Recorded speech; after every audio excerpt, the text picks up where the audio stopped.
अस्सलाम वालेकुम नाज़रीन, मैं मोहम्मद उसके शहरियार अपने यूट्यूब चैनल पे। ये नीपा है, यहाँ बहुत बड़ा एक्सीडेंट हुआ है, पूरा खतरनाक एक्सीडेंट है, एक बंदा जाँ बहक हुआ है। ये आप देख रहे हैं तमाम नज़ारे।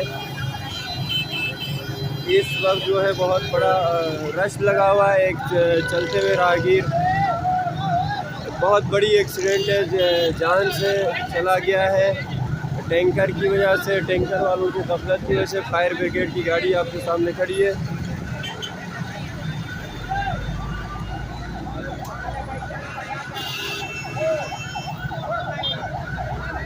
असल में टैंकर वालों की जो गफलत है और ऐसे गाड़ी चलाते हैं। यहाँ पे एक बेचारा राहगीर जो है वो गरीब,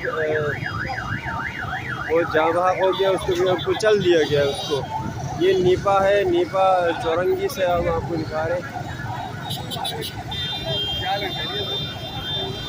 आज किसको लगी? आग नहीं लगी, बंदे को कुचल दिया गया ट्रक टैंकर के नीचे। एक